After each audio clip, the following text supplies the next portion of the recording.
على سید الانبیاء والمرسلین نبینا محمد وعلى آلہ وصحبہ اجمعین اما بعد۔ پچھلے درس کے اندر ہم نے توحید ربوبیت پڑھا۔ اس سے پہلے وجود باری تعالی کے اوپر دلائل سمجھے۔ توحید ربوبیت میں اللہ رب العالمین کو رب ماننا، خالق ماننا، پیدا کرنے والا، رزق دینے والا، کھلانے والا، پلانے والا، معاملات کو حل کرنے والا، اسی کو مانا جاتا ہے۔ اور یہ کام اور اس عقیدے کو عرب کے مشرک بھی مانتے تھے۔ نبی کے زمانے میں، زمانے جاہلیت میں جو عرب کے مشرکین تھے، مشرکین مکہ، وہ بھی توحید ربوبیت کے قائل تھے۔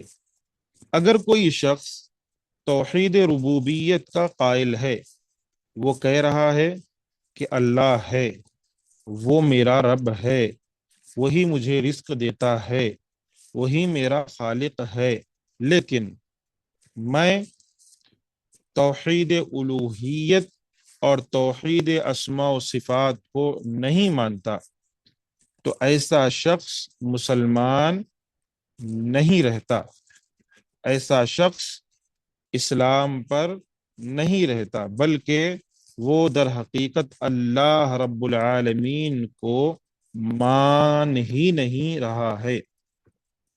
صرف ربوبیت کو مان کر الوہیت کو چھوڑ دینا، اسماء و صفات کو چھوڑ دینا، یہ بہت بڑی غلطی ہے، یہ جائز اور صحیح نہیں ہے۔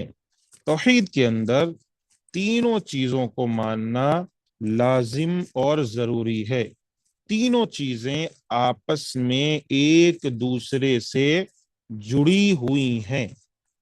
جیسے جب ہم نے اپنے رب کو رب مان لیا، خالق مان لیا، رازق مان لیا، اب یہ بات بھی ماننا پڑے گا کہ کھلا جب وہ رہا ہے، پلا جب وہ رہا ہے، جب دے وہ رہا ہے، ٹھیک ہے، جب پیدا وہ کر رہا ہے، تو کسی اور کی عبادت ہم کیوں کریں؟ کسی اور کے آگے جا کر ہم کیوں جھکیں؟ کسی اور سے ہم کیوں مانگیں؟ کیونکہ اللہ رب العالمین ہی ہمارا خالق، مالک، رازق، مدبر سب ہے۔ تو جب وہ ہے تو اس کو چھوڑ کر کسی اور کے پاس جانا، یعنی اس کی الوہیت میں، اس کی عبادت میں کسی اور کو شریک کرنا ہے، جو کہ شرک کہلاتا ہے۔ ٹھیک ہے، اب یہاں پر توحید الوہیت، اللہ کی الوہیت پر ایمان، یہ ارکان ایمان میں سے بات چل رہی ہے۔ پہلی گفتگو چل رہی ہے ابھی اللہ پر ایمان۔ اللہ پر ایمان کے میں نے 4 اقسام بتائے۔ اللہ کے وجود پر ایمان، اس کی الوہیت ربوبیت پر ایمان، اس کی الوہیت پر ایمان، اس کے اسماء و صفات پر ایمان۔ ابھی اس کے بعد 5 چیزیں بچی ہوئی ہیں۔ یہ اللہ پر ایمان کی گفتگو ہم اور آپ کر رہے ہیں۔ الوہیت کہتے کس کو ہیں؟ اس کی تعریف کیا ہے؟ تو امام ابن تیمیہ رحمہ اللہ فرماتے ہیں توحید اللہ بافعال العباد۔ یہ تعریف ہے کس کی؟ توحید الوہیت کی، کہ بندوں کی تمام عبادات میں اللہ کو اکیلے مستحق ماننا۔ اگر کوئی شخص اللہ رب العالمین کے ساتھ کسی کو شریک کرتا ہے، جیسے آج کے زمانے میں ایک عیسائی یہ کہے کہ اللہ تو ہے، لیکن عیسیٰ علیہ السلام کو بھی اللہ نے بعض اختیارات دیے ہیں، جس سے وہ بھی اللہ رب العالمین کی طرح زمانے کے اندر کسی کے مشکلات، کسی کی پریشانیاں، کسی کی تکلیف کو وہ دور کر سکتے ہیں۔ تو یہ ہم کیا کہیں گے؟ یہ توحید الوہیت کے اندر، یعنی اس کی عبادت کے اندر کسی کو شریک کیا جا رہا ہے۔ اسی طریقے سے جیسے آج مسلمان اللہ رب العالمین کو تو مانتا ہے، کہتا ہے اللہ ہے، لیکن یہ بھی ان کے ذہن میں رہتا ہے کہ ہمارے جو پیر صاحب ہیں یا ہمارے جو بڑے ہیں، ان کو اللہ نے اختیارات دیے ہیں، یہ بھی اللہ رب العالمین کے دیے ہوئے اختیارات کی وجہ سے ہماری پریشانیوں کو دور کر سکتے ہیں بذات خود۔ اسی کو شرک کہا جاتا ہے۔ اللہ نے یہ اختیارات کسی کو دنیا میں نہیں دیے، سارے اختیارات اللہ کے پاس ہیں، تو عبادت بھی اس کی کرنی ہے۔ تو معلوم کیا چلا؟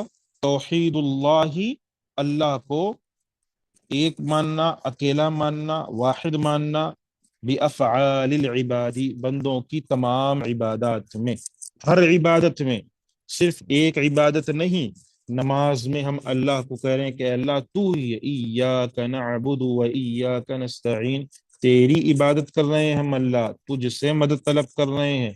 اور جب دعا مانگنے کی باری آئی تو یا غوث، یا عبد القادر جیلانی، ایسے الفاظ کہے جا رہے ہیں۔ ہر ہر عبادت میں اللہ کو ایکتا ماننا، دعاؤں میں، نماز میں، روزے میں، زکوٰۃ میں، حج میں، دوسرے جو بھی نیک عبادات ہیں اس میں، سب میں اللہ کو ایک ماننا۔ عبادت صرف اللہ کی ہے۔ کیسے پتا چلا؟ یا ایہا الناس اعبدوا ربکم الذی خلقکم والذین من قبلکم لعلکم تتقون، اے لوگو عبادت کرو، کس کی؟ اس رب کی جس نے تم کو پیدا کیا اور تم سے پہلے والے لوگوں کو بھی، تاکہ تم تقوی والے بن جاؤ، تقوی اختیار کرنے والے۔ دعا اللہ سے، وقال ربکم ادعونی استجب لکم، کہ اللہ رب العالمین کہتا ہے تم مجھ سے مانگو، مجھ سے دعا کرو، میں تمہاری دعاؤں کو قبول کروں گا۔ ان الذین یستکبرون عن عبادتی سیدخلون جہنم داخرین، جو میری عبادات سے روگردانی کرے گا تو اسے میں جہنم میں داخل کر دوں گا، تکبر کرے گا۔ تو پتہ یہ چلا کہ اللہ رب العالمین کی عبادت میں کسی کو بھی شریک نہیں کیا جائے گا۔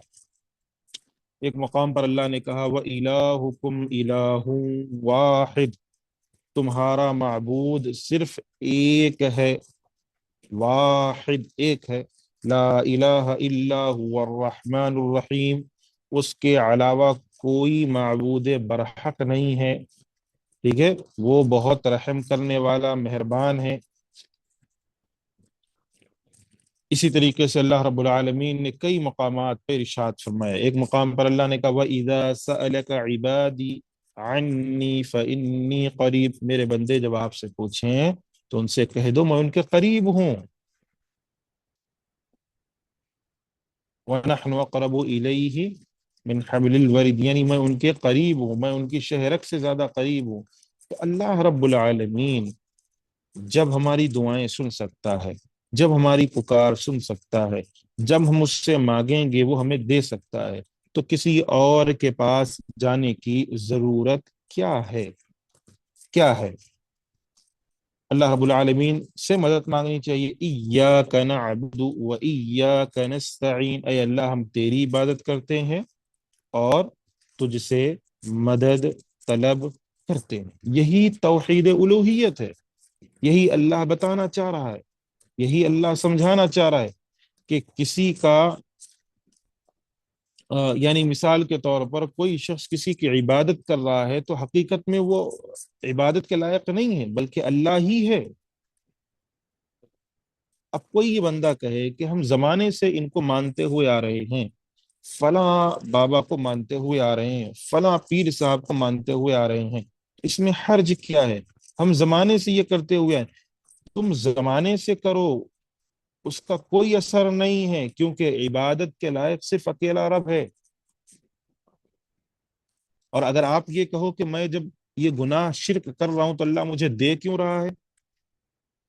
جب میں اس کو چھوڑ کر کسی اور کے آگے جھک رہا ہوں تو مجھے یہ دولت، یہ پیسے، یہ روپے کیوں مل رہے ہیں؟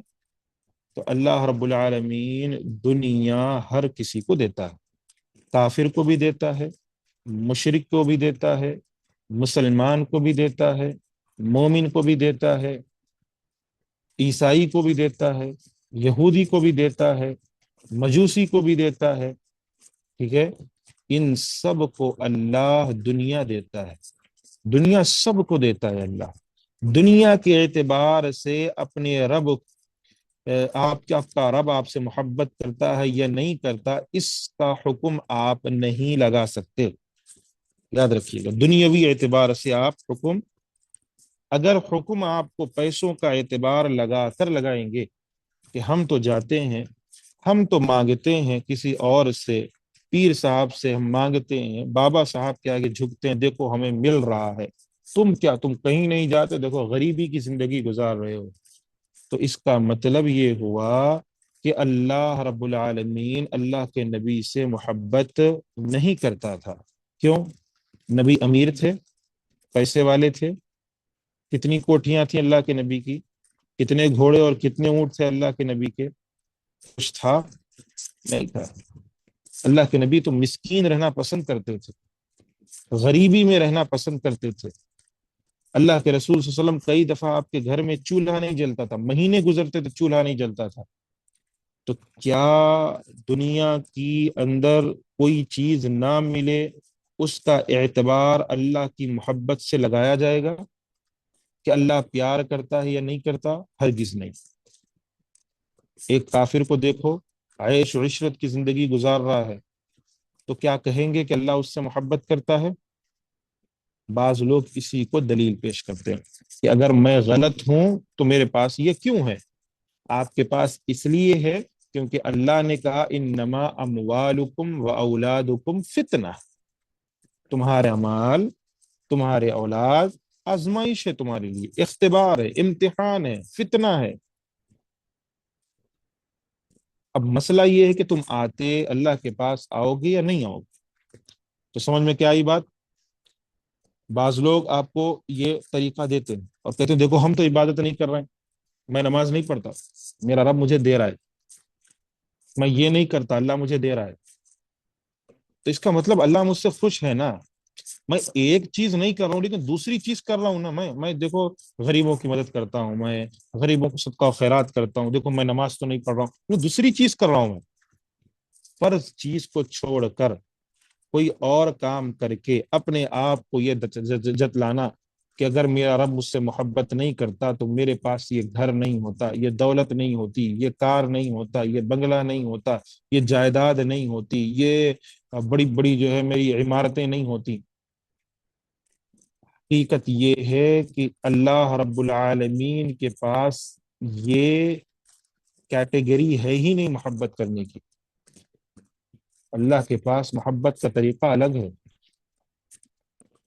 بعض دفعہ اللہ جس سے محبت کرتا ہے اس کو اور زیادہ آزماتا ہے، اور زیادہ آزماتا ہے، جتنا آزماتا، جتنی محبت کرتا ہے اللہ اس کو اتنا ہی آزماتا ہے۔ ابراہیم علیہ السلام، کیا اللہ ان سے محبت نہیں کرتا تھا؟ آزمایا، کتنا آزمایا؟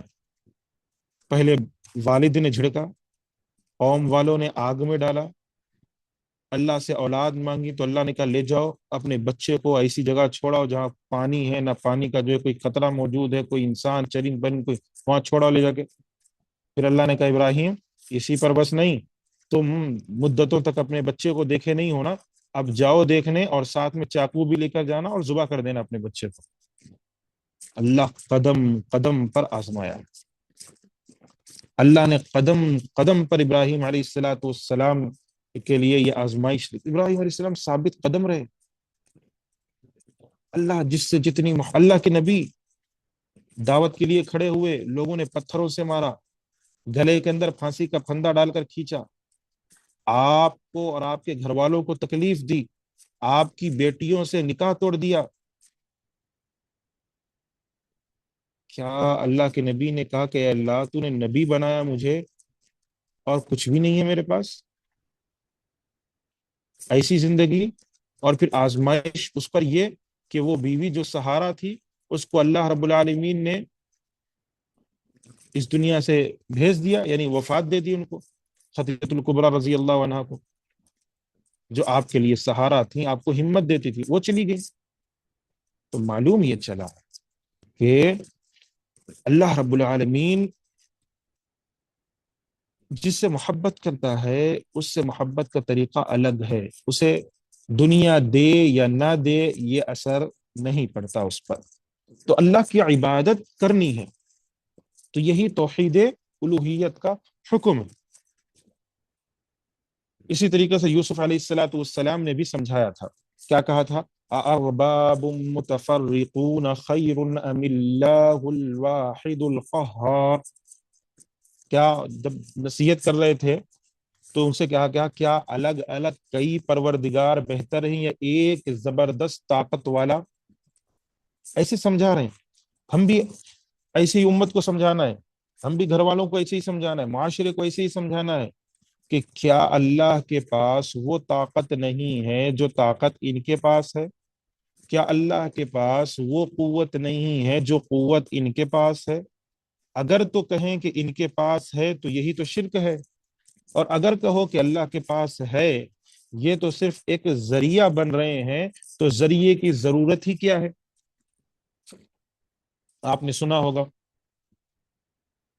کہ اونچی جگہ جانے کے لیے سیڑھی کی ضرورت پڑتی ہے، ہاں، بادشاہ کے پاس پہنچنے کے لیے وزیر کی ضرورت پڑتی ہے، تو آپ کو اگر کوئی یہ لفظ کہے تو آپ ان کو کہو کہ نعوذ باللہ تم نے اللہ کو ایک چھوٹا سا بادشاہ بنا دیا، نعوذ باللہ تم نے اللہ کو ایک چھوٹی سی کوئی شے بنا دی کہ اللہ کو نہیں معلوم کیا ہو رہا ہے، تو غلط ہے، ٹھیک ہے؟ اب یہاں پر مسئلہ سمجھے، ہم نے توحید سمجھ لیا، توحید الوہیت کہتے کس کو سمجھ لیا، شرعی تعریف کیا ہے؟ ایک شرعی تعریف اس کی یہ بھی ہے کہ افراد اللہ تعالی بالعبادہ، ٹھیک ہے؟ ایک تعریف توحید اللہ بافعال العباد، ایک تعریف یہ بھی ہے افراد اللہ تعالی بالعبادہ، یہ بھی تعریف توحید کی، توحید الوہیت کی ہے۔ اب توحید الوہیت کے کچھ نام ہیں، نوٹ ڈاؤن کر لیں آپ سب، ٹھیک ہے؟ یعنی ہر موقع پر توحید الالوہیہ ہی نہیں کہا جاتا ہے، ٹھیک ہے، بلکہ دوسرے ناموں سے بھی بلایا جاتا ہے اس کو، توحید الوہیت کو۔ پہلا نام تو توحید الوہیہ، توحید الہیہ ہے، کیا ہے؟ توحید الہیہ، کیوں؟ اللہ رب العالمین کی عبادت کی جاتی ہے تو اسی وجہ سے توحید الہیہ کہا گیا۔ یہ توحید الوہیت کے نام بتا رہا ہوں، نیمز، ٹھیک ہے؟ پہلا کیا ہے؟ توحید الہیہ۔ دوسرا ہے توحید العبادہ، توحید العبادہ، توحید العبادہ کیوں کہا جاتا ہے؟ کیونکہ اس کے اندر بندوں کی طرف اضافت کی جا رہی ہے کہ بندے صرف ایک اللہ کی عبادت کرتے ہیں، صرف ایک اللہ کی عبادت کرتے۔ تو اگر آپ کو کوئی کہے توحید العبادہ کیا ہے تو آپ کو گھبرانے کی ضرورت نہیں ہے، اسی موقع پر آپ کہیں گے اسی کو توحید الوہیت کہا جاتا ہے، افراد اللہ تعالی بالعبادہ، یہ اس کی تعریف ہے، توحید اللہ تعالی بافعال العباد، یہ اس کی تعریف ہے، ٹھیک ہے؟ توحید العبادہ آپ نے سنا ہوگا، کئی دفعہ توحید الوہیت نہیں کہنے کے بجائے توحید العبادہ بھی لوگ کہتے ہیں۔ توحید الارادہ، ایک نام توحید الوہیت کا یہ بھی ہے، کیا ہے؟ توحید الارادہ، یعنی کہ سارے کے سارے معاملات میں کون کون عبادت کے لائق ہے؟ اللہ رب العالمین۔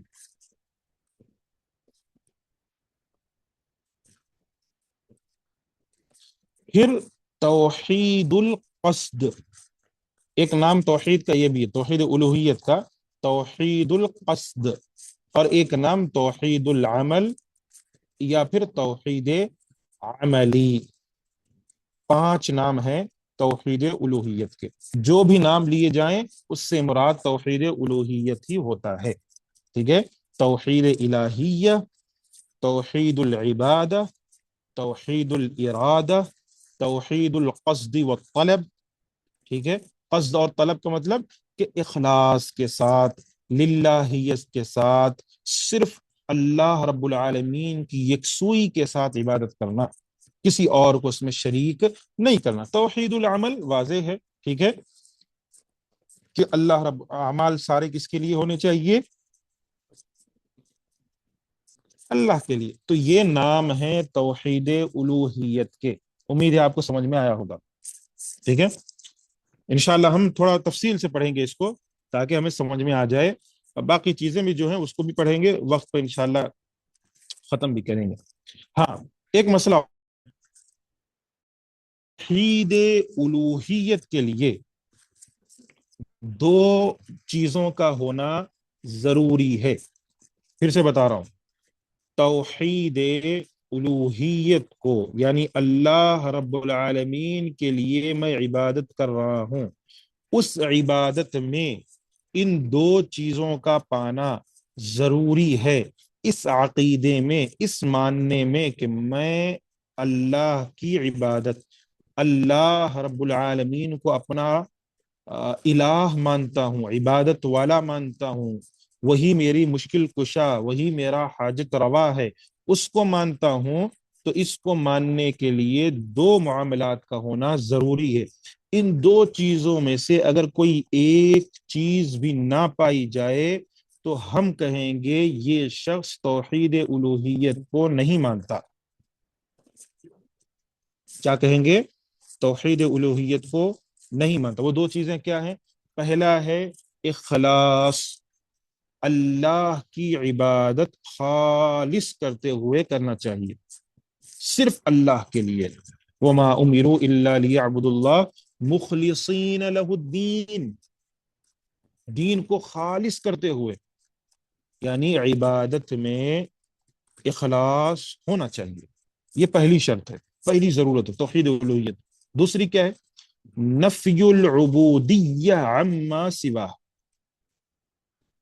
اللہ کے علاوہ جتنے بھی لوگ ہیں ان کی عبادت کی نفی کرنا۔ بات سمجھ میں آ رہی ہے آپ کو؟ پھر سے دہراتا ہوں، پہلا ہے اخلاص کے ساتھ صرف اللہ کی عبادت کرنا۔ اخلاص کہتے کس کو ہیں؟ یعنی ساری چیزوں کو صرف اللہ کے لیے کرنا، یعنی دل میں، جگر میں، ذہن میں، سب میں اللہ بسا ہوا ہے، اسی کے لیے عبادت کی جا رہی، اخلاص خالصتاً اللہ کے لیے۔ اور اخلاص کی میں دنیاوی مثال پیش کرتا ہوں کہ ایک گلاس دودھ ہے، ایک گلاس دودھ ہے مثال کے طور پر، تو دودھ جب گائے سے نکالا گیا گلاس میں اور آپ کو دیا گیا، بتایا گیا یہ دودھ خالص ہے، تو آپ مانیں گے دودھ خالص ہے۔ اگر اسی دودھ کے اندر کوئی شخص کیا کہتے ہیں تھوڑا سا پانی ملا دے تو کیا یہ دودھ خالص رہ جائے گا؟ بولیے، نہیں، خالص نہیں رہے گا۔ کیوں؟ کیونکہ اس کے اندر اب مکس ہو گیا۔ اسی طریقے سے اللہ کی عبادت کے اندر اگر کوئی کہ میں ذرا سا کسی کو اور مان لیتا ہوں، کوئی اور بھی ہے جو اللہ کے پاس مجھے پہنچا سکتا ہے، یعنی کوئی اور بھی ہے جو میری مشکلوں کو دور کروا سکتا ہے، یہ کیا ہوا؟ خالصتاً اللہ کی عبادت نہیں ہوئی۔ سمجھا؟ دوسرا نفی العبودیہ، اللہ رب العالمین کے علاوہ کوئی عبادت کے لائق نہیں ہے، اس کی نفی کرنا ہے، یہ بھی ضروری ہے۔ ہمارے معاشرے میں یہ نہیں پایا جاتا۔ جیسے مثال کے طور پر کوئی شخص کہے کہ ہم اللہ کی عبادت کرتے ہیں لیکن یہ عیسائی ہیں، یہ جو ہے عیسیٰ علیہ السلام کو اللہ مانتے، ہو سکتا ہے وہ بھی ہوں، اگر کوئی ایسا کہہ دے، کوئی مسلمان، یعنی وہ تو اللہ کی عبادت کر رہا ہے لیکن کسی اور کو دیکھ کر کہہ رہا ہے، جو عبادت کسی اور کی کر رہا ہے اس کو وہ کہے، ہو سکتا ہے وہ بھی ہو نا، ہمیں کیا کرنا ہے، ہو سکتا ہے وہ بھی سنتے ہو سکتا ہے وہ بھی دعائیں سن سکتے ہوں، وہ بھی اللہ ہی ہوں. یہ لفظ، اس کا مطلب کیا ہوا کہ اللہ کی عبادت میں کسی اور کو آپ مان رہے ہو کہ وہ بھی ہیں. تو نفی العبودیہ، کوئی کہے کہ وہ سن سکتے ہیں، آپ ترنت انکار کریں گے؟ نہیں، ہمارا عقیدہ یہ ہے کہ اس روئے زمین پر اللہ کے علاوہ کوئی بھی عبادت کے لائق نہیں ہے، چاہے کوئی بت ہو، چاہے کوئی شخص ہو، چاہے کوئی چیز ہو، کوئی بھی نفع اور نقصان کا مالک نہیں ہے. ٹھیک ہے، یہ ضروری، یہ دو چیزیں پائی جانا بہت اہم ہے ایک اس شخص کے لیے جو الوہیت کو مانتا ہے. امید ہے مسئلہ آپ کو واضح ہو چکا ہوگا. سمجھ میں آیا؟ پھر توحید الوہیت کے اندر جب ہم نے لا الہ الا اللہ کہہ کر اللہ کی عبادت کی وضاحت کر دی، دنیا میں جتنے بھی معبودان باطلہ ہیں ان کی نفی کر دی، تو اس کے بعد ضروری ہے یہ بھی مانے کہ اللہ کے رسول صلی اللہ علیہ وسلم ہیں، اللہ کے رسول ہیں، محمد صلی اللہ علیہ وسلم اللہ کے رسول ہیں. اس کا اقرار توحید الوہیت میں ضروری ہے. اگر کوئی کہے میں اللہ کی عبادت کروں گا لیکن اللہ کے نبی کو میں نہیں مانتا، مسلمان رہ جائے گا؟ وہ نہیں رہے گا. دونوں لازم اور ملزوم شے ہے. اگر تم اللہ کی عبادت کرتے ہو تو نبی کی اتباع لازم، ضروری، شرط ہے. ٹھیک ہے، اللہ کے نبی کی اتباع کا مطلب کیا ہے کہ اللہ کے رسول صلی اللہ علیہ وسلم کی گواہی دینا کہ وہ اللہ کے رسول ہیں. دوسری چیز کیا ہے؟ آپ جو چیزیں لے کر آئے ہیں اس کی تصدیق کرنا، یہ کہنا کہ نبی جتنی بھی چیزیں لے کر آئے وہ سچی ہیں، ان میں جھوٹ شامل نہیں ہے، نبی نے جو باتیں بتائی ہیں وہ سچ پر مبنی ہیں. ورنہ آج بعض منکرین حدیث ہیں نا جو مانتے نہیں اللہ کے رسول کے، نہیں نہیں یہ نہیں ہوتا، یہ سب بیکار کی بات ہے، یہ غلط ہے. نبی کی ہر بات سچ پر مبنی ہے. تیسری چیز کہ اللہ کے نبی نے جن چیزوں کا حکم دیا ہے اس کو بجا لانا، یہ نبی کی اتباع میں آتا ہے، یہ محمد الرسول اللہ ماننے میں آتا ہے. اور چوتھی چیز، اللہ کے نبی نے جن چیزوں سے روکا ہے اس سے رک جانا، یہ نبی کی اتباع میں آتا ہے. کوئی یہ کہے کہ میں نہیں مانوں گا، میں صرف قرآن مانوں گا، اللہ کے نبی کہہ رہے ہیں کہ شراب مت پیو، اللہ کے رسول صلی اللہ علیہ وسلم کہہ رہے ہیں کہ یہ مت کرو یہ مت کرو، میں نہیں مانوں گا اللہ کے نبی کی بات، میں صرف قرآن مانوں گا، میں اللہ کو مان رہا ہوں نا، میں اللہ کی عبادت کر رہا ہوں. اگر میں اللہ کے نبی کو نہ مانوں تو تم مسلمان نہیں ہو، ظاہر سی بات، تم توحید الوہیت کے ماننے والے نہیں، کیونکہ توحید الوہیت میں لازم اور ملزوم شے ہے کہ نبی کو، یعنی اللہ کے رسول کو ماننا، اور اللہ کے رسول نے جن چیزوں سے رکنے کا حکم دیا اس سے رکنا. اور چار چیزیں ذکر کی میں نے. پہلی چیز کیا تھی؟ نبی کی گواہی. دوسری چیز کیا تھی؟ اللہ کے رسول صلی اللہ علیہ وسلم نے جو اخبار لے کر آئے، جو باتیں لے کر آئے اس کو سچا ماننا. تیسری چیز کیا تھی؟ کہ اللہ کے رسول صلی اللہ علیہ وسلم نے جن باتوں کا حکم دیا اس کو بجا لانا. چوتھی چیز کیا تھی؟ جن باتوں سے اللہ کے نبی نے روکا اس سے رک جانا. اب پانچویں چیز کیا ہے؟ اللہ کے نبی جس چیز کی طرف دعوت دے رہے تھے، اللہ کی شریعت کی طرف جو بلا رہے تھے اس کو قبول کرنا. یعنی اللہ کے نبی نے کہا تم اللہ کی عبادت کرو تو اس کی عبادت کرنا، یہ نبی کی اتباع ہے. 5 ہو گئے. اب چھٹی چیز کیا ہے؟ اللہ کے رسول صلی اللہ علیہ وسلم کے بتائے ہوئے طریقے پر عمل کرنا اور بدعت سے بچنا، یہ بھی توحید میں شامل ہے۔ بدعت سے اجتناب کرنا، دین میں کوئی نئی چیز داخل نہیں کرنا، یہ ساری چیزیں کیا ہوئی؟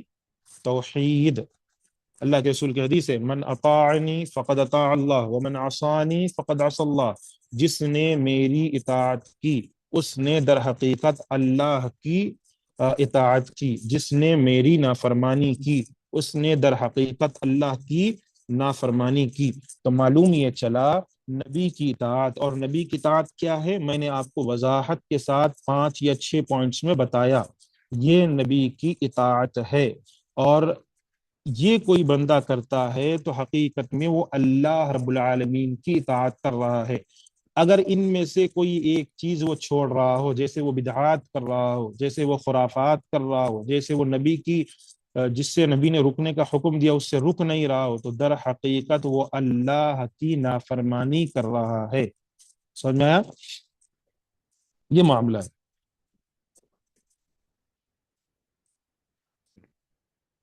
اس کے بعد ایک مسئلہ اور توحید الوہیت کے تعلق سے، کہ توحید الوہیت کے ساتھ توحید ربوبیت جڑا ہوا ہے، دونوں ایک دوسرے سے لازم اور ملزوم ہیں۔ سمجھا؟ ربوبیت اور الوہیت دونوں جڑی ہوئی شے ہیں، دونوں الگ نہیں ہیں۔ کوئی یہ کہے کہ ربوبیت کا معاملہ الگ، الوہیت کا معاملہ نہیں، اگر ربوبیت کو کوئی مانتا ہے تو اسے الوہیت ماننا ہی پڑے گا۔ سمجھ میں آیا آپ سب کو؟ اب یہاں پر آخری چیز ذکر کر کے یہاں انشاءاللہ ہم ختم کرتے ہیں۔ توحید الوہیت کی اہمیت کیا ہے؟ توحید الوہیت کی اہمیت کیا ہے تو سمجھ لیں۔ پہلا، کلمہ توحید لا الہ الا اللہ کو جاننا، کیونکہ یہی دین کی اصل ہے۔ ٹھیک ہے؟ اگر آپ سے کوئی پوچھے توحید الوہیت کیا ہے تو آپ اس کو کیا کہیں گے؟ معنی لا الہ الا اللہ۔ لا الہ الا اللہ کا جو معنی ہے وہی توحید الوہیت ہے، اسی کے مطابق اسی کے طریقے پر چلنا، یہ کیا ہے؟ توحید الوہیت ہے۔ دوسرا، اہمیت ذکر کر رہا ہوں میں توحید الوہیت۔ پہلے کیا اہمیت ہے؟ کہ کلمہ توحید لا الہ الا اللہ ہی اصل دین ہے۔ ٹھیک ہے؟ دوسری، اللہ رب العالمین نے انسانوں اور جنوں کو پیدا جو کیا ہے، پیدا کرنے کا جو مقصد ہے وہ یہی ہے۔ کیا مقصد ہے؟ وَمَا خَلَقْتُ الْجِنَّ وَالْإِنسَ إِلَّا لِيَعْبُدُونَ، جنوں اور انسانوں کو پیدا کرنے کا مقصد کیا ہے؟ عبادت ہے۔ تو اس کی یہ اہمیت ہے کہ ہمارے اس دنیا میں آنے کا مقصد ہی توحید الوہیت ہے۔ توحید الوہیت ہی ہمارے اس دنیا میں آنے کا مقصد ہے۔ تیسری چیز توحید الوہیت کی اہمیت میں، بندوں پر اللہ رب العالمین کے کچھ حقوق ہیں، اس کو ادا کرنا ہے۔ یعنی اللہ کے بندوں پر اللہ کے حقوق ہیں، یہ حق بنتا ہے اللہ رب العالمین یہ بندوں پر، دنیا میں لوگوں پر، انسانوں پر یہ حق بنتا ہے کہ وہ اللہ رب العالمین کے حقوق کو ادا کرے، اس کی عبادت کرے۔ واضح حدیث، مشہور حدیث کیا ہے؟ فَإِنَّ حَقَّ اللَّهِ عَلَى الْعِبَادِ، بندوں پر اللہ کا حق یہ ہے ان يعبدوه ولا يشركوا به شيئا، کہ وہ اللہ کی عبادت کریں، اس کے علاوہ کسی کو شریک نہ کریں۔ تو یہ ہمارا حق ہے، یہ ہمارا حق بنتا ہے، ہم پر ضروری ہے ہم اللہ کی عبادت کریں۔ چوتھی چیز، دنیا کے اندر اللہ کی الوہیت کو مانے بغیر سکون نہیں ہے۔ پھر سے دوہرا رہا ہوں، اس دنیا کے اندر اللہ کی ربوبیت، اس کی الوہیت، اس کے اسماء و سکون کی پہچان کیے بغیر نہ راحت ہے، نہ اطمینان ہے، نہ سکون ہے۔ تو اطمینان، سکون، راحت اللہ کی عبادت میں ہے، اس کو پہچاننے میں ہے، اس کو رب ماننے میں ہے، اس کی الوہیت یعنی اس کی عبادت کرنے میں ہے، اور اس کے اسماء و صفات کو ماننے میں ہے۔ سمجھ میں آ گیا؟ یہ ہے بعض توحید الوہیت کی اہمیت کے تعلق سے بعض مسائل جو میں نے آپ کو ذکر کیے کہ توحید الوہیت اہم کیوں ہے۔ باقی باتیں انشاءاللہ آئندہ دروس میں آئیں گی۔ اللہ سے دعا ہے جو باتیں ہم نے پڑھی ہیں اللہ ہمیں اس پر عمل کی توفیق عطا فرمائے۔ آمین وآخر دعوانا ان الحمد للہ رب العالمین۔ السلام علیکم ورحمۃ اللہ وبرکاتہ۔